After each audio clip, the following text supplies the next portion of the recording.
Welcome to stock biodata. Stock biodata के YouTube channel पे आपका स्वागत है। यहाँ हम मार्केट की जटिल बातें सबसे आसान भाषा में समझते हैं। यहाँ हम सीखते हैं स्मार्ट इन्वेस्टिंग, सेफ ट्रेडिंग और वेल्थ बिल्डिंग की असली स्ट्रेटेजी। तो शेयर मार्केट में कमाई करना है तो सबसे पहले इसकी भाषा को सीखना होगा। Broker, IPO, dividend, P ratio जैसे शब्द हर जगह सुनाई देते हैं, लेकिन इनका मतलब क्या होता है आज हम जानेंगे। 15 जरूरी स्टॉक मार्केट के शब्द बिल्कुल आसान और सरल भाषा में। वीडियो को अंत तक जरूर देखिएगा। आखिर में एक बोनस टर्म को भी जोड़ा गया है। तो सबसे पहला टर्म शेयर या स्टॉक। शेयर या स्टॉक क्या होता है? किसी कंपनी का छोटा हिस्सा जिसे आप खरीद कर उस कंपनी के मालिक बनते हैं। दूसरा इक्विटी। शेयर बाजार में इक्विटी का मतलब होता है कंपनियों के शेयर। तीसरा टर्म है आईपीओ, इनिशियल पब्लिक ऑफरिंग। जब कोई कंपनी पहली बार अपने शेयर आम लोगों को बेचती है तो इसे आईपीओ कहा जाता है। एग्जाम्पल में एलआईसी का आईपीओ 2022 में आया था। चौथा टर्म डीमैट अकाउंट। यहां आपके शेयर डिजिटल रूप में रखे जाते हैं, जैसे बैंक अकाउंट में पैसे रखे जाते हैं। पांचवा ट्रेडिंग अकाउंट। इस अकाउंट से आप शेयर खरीदते और बेचते हैं। छठा है NSE/BSE। ये भारत के 2 प्रमुख स्टॉक एक्सचेंजेज हैं जहां कंपनियों के शेयर लिस्टेड होते हैं। आगे वीडियोज में हम NSE और BSE को डिटेल से भी चर्चा करेंगे। सातवां टर्म है बुल मार्केट।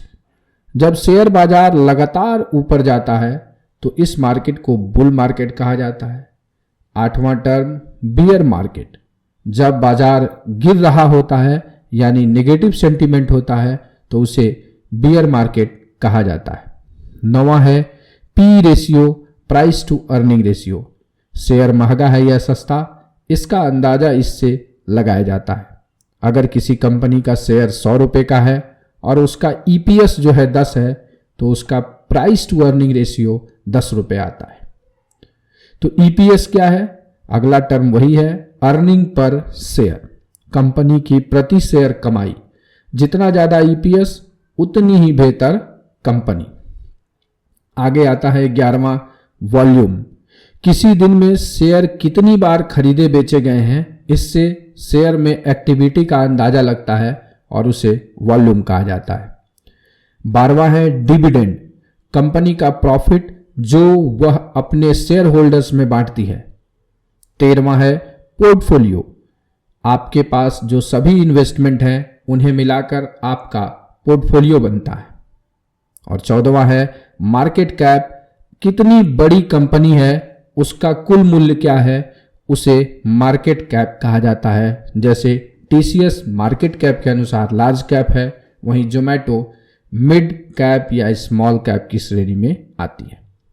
और 15वां है ब्लू चिप स्टॉक। वो कंपनियां जो बड़े समय से चल रही हैं, मजबूत और भरोसेमंद हैं। एग्जाम्पल में इन्फोसिस, रिलायंस, HDFC इत्यादि।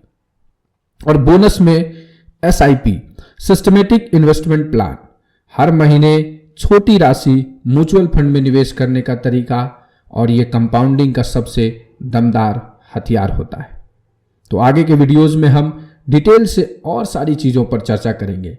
तो दोस्तों, अब अगली बार जब कोई आपसे कहे पी रेशियो कम है या बुलिश मार्केट चल रहा है तो आप समझ जाएंगे कि यह मार्केट के कौन से टर्म की बात की जा रही है। अगर यह वीडियो हेल्पफुल लगा हो तो लाइक कीजिए और कमेंट में बताइए कि कौन सी टर्म आपके लिए नई थी। ऐसी और सीखने लायक वीडियो के लिए स्टॉक बायोडेटा चैनल को सब्सक्राइब करें। Thanks for watching this video.